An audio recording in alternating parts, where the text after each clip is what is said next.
नमस्कार दोस्तों, कैसे हो आप सब लोग? मैं रवि आपका स्वागत करता हूँ आपके यूट्यूब चैनल सरकारी जॉब अलर्ट पे। दोस्तों, आज की वैकेंसी बहुत शानदार रहने वाली है। वो जिस डिपार्टमेंट से मैं ये वैकेंसी की बता रहा हूँ आपको, और उसमें बहुत सारी पोस्ट निकली हुई है, मल्टीपल वैकेंसी निकली हुई है। आपको इसमें अलग-अलग टाइप की पोस्ट देखने को मिलेगी और साथ में हर कैटेगरी में इनकी पोस्ट शामिल की गई है। तो दोस्तों, मैं बात कर रहा हूँ डीजीएफएमएस की, ठीक है? यानी directorate general of arm force medical service, यानी आर्म फोर्स की जो मेडिकल सर्विस होती है, उसमें ये सारी वैकेंसी निकली हुई है। मैं वन बाय वन सभी जो भी जितनी भी पोस्ट निकली हुई है, उनके सारे बारे में बात करूँगा कि उनकी पे मैट्रिक्स क्या रहने वाली है, उनकी सैलरी क्या रहने वाली है और कैटेगरी वाइज़ क्या-क्या वैकेंसी निकली हुई है। सारी चीज़ें बताऊँगा, फॉर्म कब से स्टार्ट होंगे और कब लास्ट डेट रहेगी, और जो भी कोई एसेंशियल चीज़ है आपको जानने के लिए, वो सारी चीज़ें बताऊँगा। तो दोस्तों, वीडियो को शुरुआत करने से पहले और पूरी डिटेल देखने से पहले, अगर जो कैंडिडेट हमारी वीडियो को देख रहे हैं, अगर वीडियो को लाइक नहीं करा हो तो लाइक कर दीजिए, साथ में हमारे चैनल को भी सब्सक्राइब कर लीजिए और साथ में बेल आइकन दबा दीजिए, जिससे आगामी जो भी अपडेट हो इस वैकेंसी के रिलेटेड या अदर वैकेंसी के रिलेटेड, वो आप तक टाइम पे पहुंच सके। तो दोस्तों, शुरुआत करते हैं इस वीडियो की। तो दोस्तों, जैसा कि आप सामने देख रखे हैं, जो नोटिफिकेशन आया है डीजीएफएमएस यानी directorate general of arm force medical service की तरफ से, उन्होंने नोटिफिकेशन निकाला है। इसमें विभिन्न प्रकार की आपको वैकेंसी देखने को मिलेगी, अलग-अलग टाइप की पोस्ट देखने को मिलेगी और उनकी एलिजिबिलिटी भी अलग-अलग होगी। तो दोस्तों, आप सामने देख सकते हो कि ये ग्रुप सी की वैकेंसी है, ठीक है? ग्रुप सी की वैकेंसी है और यहाँ डीजीएफएमएस जिसकी फुल फॉर्म यहाँ पे दी गई है, और ये जो डिपार्टमेंट रहने वाला है, ये पूरा है मिनिस्ट्री ऑफ डिफेंस के अंडर रहता है, क्योंकि आर्म फोर्स मेडिकल सर्विस की रहती है, ठीक है? यहाँ पे आपको लिंक दिया गया है, इस लिंक को आप जब क्लिक करोगे, जी मैं ये इस पीडीएफ को हमारे टेलीग्राम ग्रुप में शेयर कर दूँगा, ठीक है? वहाँ जाके आप जब इस पीडीएफ को ओपन करोगे और इस लिंक को क्लिक करने पर ही आप डायरेक्ट ऑफिशियल वेबसाइट पे पहुँच जाओगे। वहाँ आप आपको पूरा प्रोसीजर पता चल जाएगा कि कैसे अप्लाई करना है, कैसे नहीं करना। अगर फिर भी किसी को समस्या आती है, तो वो कमेंट कर सकता है, मैं पूरा प्रोसीजर उस आपको अलग वीडियो बना के बता दूँगा। ठीक है दोस्तों, आपको ओनली इस लिंक पे वन क्लिक करना है। फिर भी अगर ये लिंक इनेबल नहीं होता है, तो मैं इसके लिए लिंक हमारी वीडियो के डिस्क्रिप्शन बॉक्स में शेयर कर दूँगा, आपको चिंता करने की जो ज़रूरत नहीं है। ठीक है दोस्तों, अब जो ये आपका फॉर्म है, ऑनलाइन एप्लीकेशन है, वो आपके स्टार्ट होंगे 7 जनवरी 2025 से, ठीक है? जो कि स्टार्ट हो चुके हैं और लास्ट डेट रहने वाली है 6 फरवरी 2025 को, ठीक है?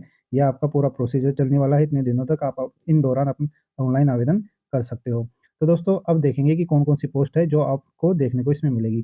तो दोस्तों, यहाँ पे आप देख सकते हो मल्टीपल पोस्ट है, accountant, stenographer, LDC, storekeeper storekeeper, photographer, fireman, cook, lab attendant, MTS, tradesmen. तो दोस्तों, बहुत विभिन्न प्रकार की वैकेंसी आपको यहाँ पे देखने को मिलेगी। तो दोस्तों, यहाँ पे आप देख सकते हो पे मैट्रिक्स यहाँ पे दी गई है, ठीक है? और number of vacancy category wise आपको यहाँ पे शो हो रखी है।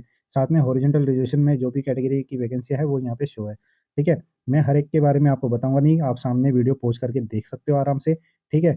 आपको मेन-मेन चीज़ें मैं बताता चलूँगा, ठीक है? अकाउंटेंट की बात करते हैं दोस्तों, ये L5 की रहने वाली है और इसकी जो सैलरी है, वो बेसिक 29,000 से लेके टू 92,000 तक रहने वाली है। इनके अलावा जब बेसिक सैलरी जैसे स्टार्टिंग में आपको ये 29,200 मिलेंगे, तो ये आपका बेसिक रहेगा। इसके बाद में जो भी अलाउंस जुड़ता है, उसके बाद की जो सैलरी बन जाती है, तो अप्रोक्सिमेट ये आपकी हो जाएगी 45 के अप्रोक्सिमेट पहुँच जाएगी, 40-45 की। ठीक है दोस्तों? कैटेगरी वाइज़ आप देख सकते हो कि अकाउंटेंट की पोस्ट है, उसकी वैकेंसी ओनली एक है, वो भी ओबीसी में।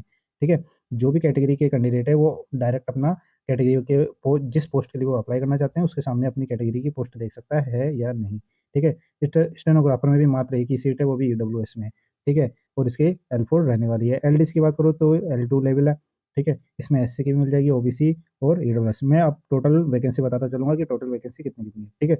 स्टोर कीपर की बात करूँ तो टोटल इसमें 24 वैकेंसी आपको देखने को मिलेगी। फोटोग्राफर की ओनली 1 है, फायरमैन की 5, कुक की 4, लैब अटेंडेंट की 1 है, एमटीएस की 29 है और ट्रेड्समैन की 31 है। आगे वाशरमैन आते हैं, वाशरमैन की 2 है, कारपेंटर एंड जॉइनर की 2 है, टिन स्मिथ की 1 है। तो दोस्तों, यहाँ पे आप देख सकते हो बहुत सारी पोस्ट है, उनकी सैलरी और category wise number of post कितनी-कितनी दी गई है। और जहाँ तक मैं देख पा रहा हूँ, आपको यहाँ पे एक तो स्टोर कीपर की बहुत ज़्यादा मिलेगी 24 और साथ में एमटीएस की मिलेगी 29 और साथ में ट्रेड्समैन मैट की 31 देखने को मिलेगी। तो दोस्तों, जिस पोस्ट के लिए आप एलिजिबल हो, उसके लिए मैं पूरी एलिजिबिलिटी बता दूँगा, जैसे ही नीचे आएगी चीज़ें। आप अगर एलिजिबल होते हो, तो उसमें ज़रूर अप्लाई करिएगा, ठीक है? इसके आगे देखते हैं क्या चीज़ें ज़रूरत जानने की। एक तो इसमें एज लिमिट आती है और एक एजुकेशन क्वालिफ़िकेशन का क्राइटेरिया आता है, ठीक है? उस पे भी आ जाते हैं। शुरुआत करते हैं अकाउंटेंट से, ठीक है? इसमें अप टू 30 ईयर एज का आपकी एज लिमिट दे रखी है, ठीक है?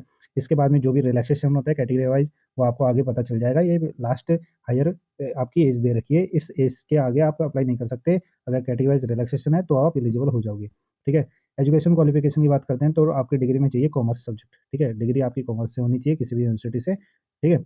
और इसके अलावा या तो 12th पास होना चाहिए, है ना? किसी भी बोर्ड से, ओके, किसी बोर्ड यूनिवर्सिटी से।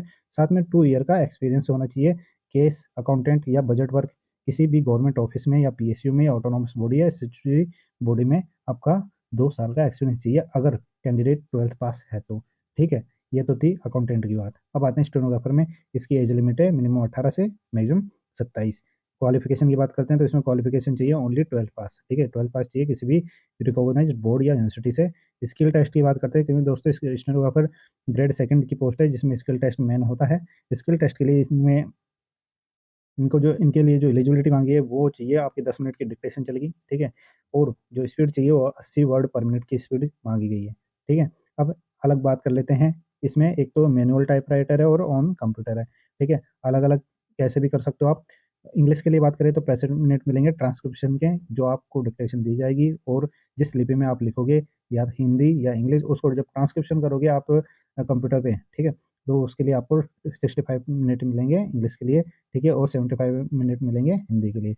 वहीं अगर आप कंप्यूटर पे टाइप कर रहे हो यही चीज़ तो आपको 50 मिनट मिलेंगे इंग्लिश के लिए और 65 मिनट मिलेंगे हिंदी के लिए। ओके, अब आते हैं एलडीसी पोस्ट के लिए। एज का क्राइटेरिया सेम है, मिनिमम 18 मैक्सिमम 27 और साथ में जो एलिजिबिलिटी है वो है ओनली 12th पास, ठीक है?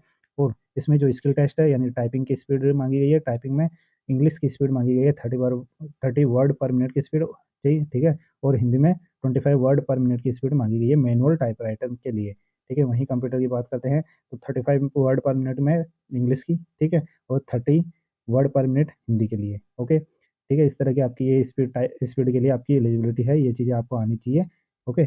स्टोर कीपर की बात करते हैं दोस्तों, इसमें भी एलिजिबिलिटी जो एज का है वो सेम रहने वाली है। एजुकेशन की बात करते हैं तो इसमें भी ओनली 12th पास माँगा गया है। साथ में आपको 1 ईयर का एक्सपीरियंस माँगा गया है, किसमें?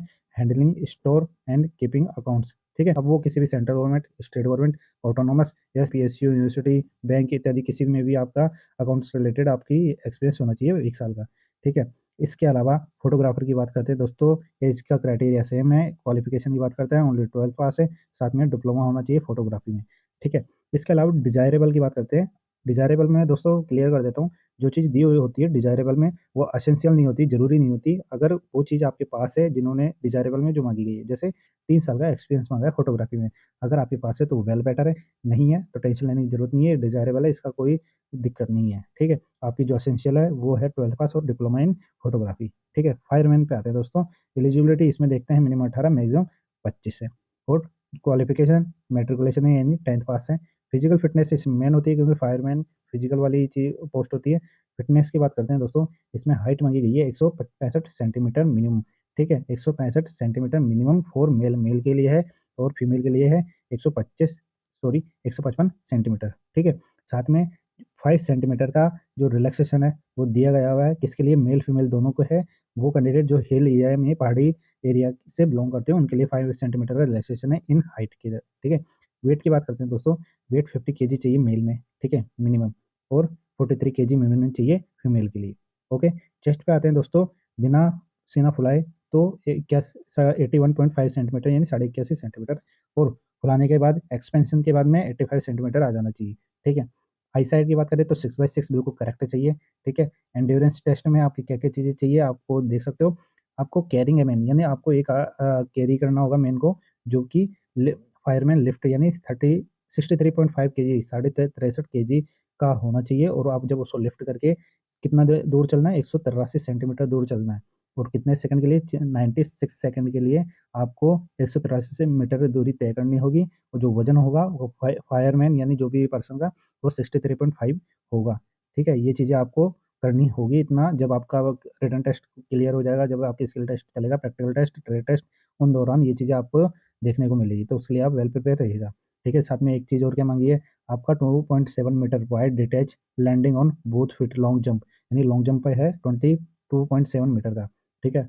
और साथ में आपका क्या माँगी है क्लाइंबिंग, क्लाइंबिंग है 3 मीटर वर्टिकल रोप में यूजिंग हैंड्स एंड फीट, ठीक है? दोनों तरीके से। अब आता है टेक्निकल। टेक्निकल में क्या चीज़ माँगी गई है आपसे? टेक्निकल में दोस्तों जब आप ये फायरमैन का जब कोर्स कर रहे होते हो तब थ या फिर उस दौरान या फिर बाद में कभी भी 30 दिन का यानी 1 महीने का आपका फायरमैन की ट्रेनिंग का अगर कोई है आपके पास में वर्किंग डेज़ का तो वेल बेटर है, ठीक है? इसके अलावा मेंटेनेंस पूरी चाहिए होनी चाहिए यानी मेंटेनेंस कैसे होती है सारी चीज़ें type of extinguisher, house fitting और फायर एप्लायंसेस, ठीक है? और जितने भी इक्विपमेंट होते हैं फायर रिलेटेड तो उनकी जो मेंटेनेंस है वो सारी चीज़ें आनी चाहिए। ठीक है? Trailer, fire pumps and farms, branches जितनी भी जो भी चीज़ें यूज़ होती है एक फायर सेक्टर में वो चीज़ें आपको पूरी मेंटेनेंस की चीज़ें आनी चाहिए। ठीक है? डिज़ायरेबल यहाँ पे भी दिया गया है, ज़रूरी नहीं है, अगर है तो अच्छी बात है। ठीक है? डायरेक्ट आते हैं कुक पे। तो दोस्तों टुक जो कुक वाली पोस्ट है उसमें मिनिमम 18 मैक्सिमम 25 की एज का क्राइटेरिया है। ये 10th पास है, ठीक है? और प्रोficiency इन ट्रेड माँगी गई है, जो यानी जब आप रिटन क्लियर कर लोगे तो आपका इसमें प्रोficiency टेस्ट लगेगा। ठीक है? लैब अटेंडेंट पे आते हैं, मिनिमम 18 मैक्सिमम 27 की एज रहने वाली है और ये भी 12 और ये भी 10th पास माँगी गई है, ठीक है? With science as one of the subject यानी आपके जो मैट्रिकुलेशन है 10th उसमें आपका साइंस सब्जेक्ट होना चाहिए, ठीक है? और यहाँ पे प्रेफरेबली करेंगे, ठीक है? प्रेफरेबली करेंगे, मैंडेटरी नहीं है। क्या चीज़? आपका वर्क होना चाहिए किसमें? लैबोरेटरी किसमें या फिर केमिकल या ड्रग फैक्ट्री में 1 साल का होना चाहिए। ये अगर जितनी नंबर ऑफ पोस्ट अगर वैकेंसी है, अगर कैंडिडेट इतने मिल जाते हैं जिन्होंने 1 ईयर किसी केमिकल फैक्ट्री या ड्रग फैक्ट्री में काम करा हुआ है या लैबोरेटरी में काम करा हुआ है, 1 ईयर का एक्सपीरियंस है उनके पास में, तो वो उनको प्रेफ़रेबल कर लेंगे। अगर नहीं होंगे तो उनको तो जो रिमेनिंग है तो उनमें से भी वो शामिल कर सकते हैं। अब आते हैं एमटीएस की पोस्ट पे, जो एज है वो मिनिमम 18 है, मैक्सिमम 25 है और इसमें मात्र ओनली 10th पास माँगी गई है, ना कोई एसेंशियल, ना डिज़ायरेबल कोई कुछ नहीं है। तो दोस्तों जो भी कैंडिडेट इस वीडियो को देख रहे हैं, तो वीडियो को लाइक नहीं करा हो तो लाइक कर दीजिए, साथ में बेल आइकन दबा दीजिए जिससे आगामी जो भी अपडेट हो मिल सके। तो दोस्तों एमटीएस में ज़रूर अप्लाई करिएगा कि इसमें कोई एसेंशियल कोई एक्स्ट्रा क्वालिफ़िकेशन नहीं माँगी है और और चैनल को सब्सक्राइब नहीं करा तो सब्सक्राइब कर लीजिएगा, ठीक है? अब आते हैं टेस्टमेंट्स मेट पे। एज में मिनिमम 18 से मैक्सिमम 25, ठीक है? और इसमें जो क्वालिफ़िकेशन माँगी है वो 10th पास माँगी गई है, ठीक है? इसके अलावा इसमें अप्रेंटिस के बारे में भी है कि जो कैंडिडेट अप्रेंटिस करा हुआ है, ठीक है? इनमें किसी भी ब्रांच में से फिटर, वेल्डर, ठीक है? Wedge repair, blacksmith, moulder, coulter, painter, tinsmith, coppersmith, carpenter, joiner, surveyor. तो दोस्तों ये सारी ब्रांच दी गई है। इनमें से किसी ने भी कुछ अप्रेंटिस करा हुआ है तो इसमें अप्लाई कर सकता है, ठीक है? वॉशरमैन पे आते हैं, मिनिमम 18 मैक्सिमम 25 की एज है, साथ में 10th पास है और प्रोficiency इन ट्रेड में माँगी गई है, जब आप क्लियर कर लोगे तब आपका ये चीज़ें होंगी। कारपेंटर एंड जॉइनर की बात करते हैं, एज मिनिमम 18 से मैक्सिमम 25, साथ में ये भी 10th पास है, ठीक है? और इसमें सर्टिफिकेट माँगा गया है, ठीक है? यानी आईआईटी, आईटीआई माँगी गई है, ठीक है? आईटीआई या फिर अप्रेंटिसशिप माँगी गई है, साथ में 3 साल का एक्सपीरियंस माँगा गया है, जो रिलेटिव ट्रेड है। ठीक है? ये बिल्कुल एसेंशियल है, इसमें कोई डिज़ायरेबल या ऐसा कुछ नहीं लिखा हुआ है, तो चाहिए इसमें 3 साल का एक्सपीरियंस। कैंडिडेट अगर मिल जाते हैं, तो ठीक है, नहीं मिलते हैं, तो नॉर्मल कैंडिडेट को भी अगर उनके मार्क्स अच्छे हैं, तो उनको भी शामिल कर लिया जाएगा। ठीक है? लास्ट बात करते हैं टिन स्मिथ में, मिनिमम 18 मैक्सिमम 25 की एज है, ये भी 10th पास है, साथ में जो रिलेटिव ट्रेड है, उससे सर्टिफिकेट चाहिए आईटीआई, ठीक है? इसमें भी वही 3 साल का एक्सपीरियंस चाहिए आपके रिलेटेड ट्रेड से, ठीक है? अब इसके आगे और क्या चीज़ें हैं जानने की, सारी मैंने पूरी जितनी भी पोस्ट थी उसका एज का क्राइटेरिया और क्वालिफ़िकेशन का जो है एजुकेशन का क्वालिफ़िकेशन का क्राइटेरिया, वो सारी चीज़ें आपको क्लियर कर दी है, ठीक है? अब आगे आते हैं, इसमें दोस्तों अब यहाँ पे देख सकते हैं जो रिलैक्सेशन है एज से संबंधित, वो आपको देखने को मिल सकता है। यहाँ पे 3 साल का रिलैक्सेशन है, ठीक है? अगर कैंडिडेट ओबीसी है, अगर कैंडिडेट एससी-एसटी से है तो उन्हें 5 साल का छूट है, ठीक है? वहीं अगर कैंडिडेट फिज़िकल हैंडीकैप है, ठीक है? फिज़िकल हैंडीकैप है तो उन्हें 10 साल का छूट है, ठीक है? और अगर कैंडिडेट एससी-एसटी से है तो इनमें प्लस पे एडिशनल 5 हो जाएँगे यानी 15 साल की छूट हो जाएगी और अगर ओबीसी कैंडिडेट है फिर पीएच में तो उन्हें 3 साल की एक्स्ट्रा आपकी छूट मिल जाएगी, ठीक है? और जो रिमेनिंग कैटेगरी है, जो भी कैंडिडेट है वो यहाँ पे उनकी देख सकते हैं, जो विडो डिवोर्स वुमेन है वो सारी इनकी कैटेगरी देख सकते हैं, 40 साल तक की 40-35 साल तक की आपके इसका क्राइटेरिया रिलैक्सेशन एक्स्ट्रा मिल जाता है। अब मेन मुद्दा आता है सिलेक्शन का कि आपका जो मोड ऑफ सिलेक्शन है वो किस तरह से होगा, ठीक है? सारी चीज़ें मैंने बता दी है, सिलेक्शन पे आते हैं दोस्तों। अब सिलेक्शन में दोस्तों आपका इतना तो साफ है कि आपका पहले रिटन टेस्ट लगेगा, ठीक है? रिटन टेस्ट आपका यहाँ पे क्लियर कर दिया गया है, 100 मार्क्स का लगेगा, ठीक है? 100 मार्क्स का आपका रिटन टेस्ट लगेगा। इसके बाद में जो भी पोस्ट है, अगर उसमें प्रोficiency टेस्ट माँगी गई है, स्किल टेस्ट या ट्रेड टेस्ट माँगी गई है, वो आपका सेकंड फेज़ रहने वाला है। फर्स्ट फेज़ में आपका रिटन टेस्ट लगेगा 100 मार्क्स का, ठीक है? अब जो 100 मार्क्स है वो किस तरह से डिवाइड होंगे, आपका मल्टीपल चॉइस क्वेश्चन आएगा, यानी आपके ऑब्जेक्टिव क्वेश्चन आएँगे, 4 पार्ट रहेंगे, 4 पार्ट में पहला पार्ट आएगा आपका रीज़निंग का, जनरल इंटेलिजेंस एंड रीज़निंग का पार्ट आएगा। सेकंड आएगा आपका न्यूमेरिकल एबिलिटी, न्यूमेरिकल एप्टीट्यूड, ठीक है? यानी आपका मैथमेटिक्स का पोर्शन आएगा। थर्ड आएगा आपका इंग्लिश का, फोर्थ रहेगा आपका जनरल अवेयरनेस का, ओके? अब इसके लिए आपको दोस्तों ये जो रिटन एग्ज़ाम है इसके लिए मिलेगा आपको 2 घंटे का टाइम मिलेगा, ठीक है? चाहिए आपके टोटल आपके 100 मार्क्स का बनेगा, ठीक है? और दोस्तों जो भी कैंडिडेट एक मिनिमम कट ऑफ को क्लियर करते हैं रिटन एग्जाम के, ठीक है? तो उनको नेक्स्ट फेज यानी ट्रेड टेस्ट, प्रोफिशिएंसी टेस्ट, है ना? या फिर ट्रेड टेस्ट के लिए बुलाया जाएगा और वो कितने रहेगा, जितनी नंबर ऑफ पोस्ट है जिस पोस्ट की, तो उनके 5 से 7 गुना तक के स्टूडेंट को वहाँ पे नेक्स्ट फेज के लिए बुलाया जाएगा, अपीयर किया जाएगा, ठीक है? यहाँ पे देख सकते हो the number of candidate to be called for trade specific test will be 5 to 7 times, ठीक है? यहाँ पे क्लियर हो गया, 5 से 7 गुना कैंडिडेट को नेक्स्ट स्टेज के लिए आपको बुलाया जाएगा, ठीक है? यहाँ पे देख सकते हो जो जनरल इंस्ट्रक्शन है जो ज़रूरी है आपको जानने के लिए, ठीक? तो दोस्तों मेन एग्ज़ाम जो लगेगी आपका रिटन एग्ज़ाम यहाँ पे पूरा क्लियर कर दिया गया है। क्या आप 5th ये एफ नंबर का पॉइंट देख सकते हो, ठीक है? यहाँ पे दिया हुआ है रिटन एग्ज़ाम टेंटेटिवली यानी संभावित है मंथ ऑफ फरवरी या मार्च 2025 में, यानी फरवरी या मार्च 2025 में कभी भी डेट आ सकती है, दोनों में से किसी भी महीने के अंदर।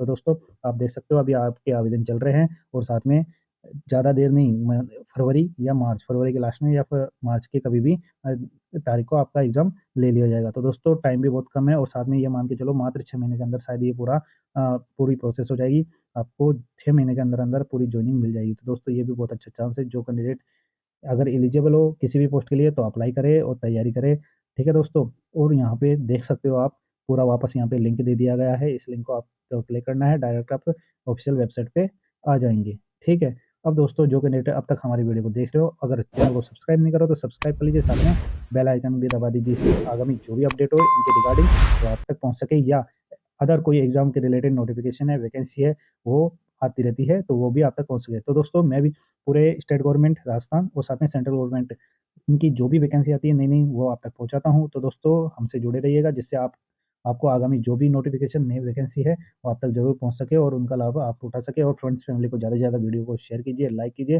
जिससे आपको सारी चीज़ों का वैकेंसी का नॉलेज हो सके और उसमें अप्लाई कर सकें। तो दोस्तों इस वीडियो में इतना ही, मिलता हूँ एक नए अपडेट, नई वैकेंसी, नए नोटिफ़िकेशन के साथ में। धन्यवाद, जय हिंद।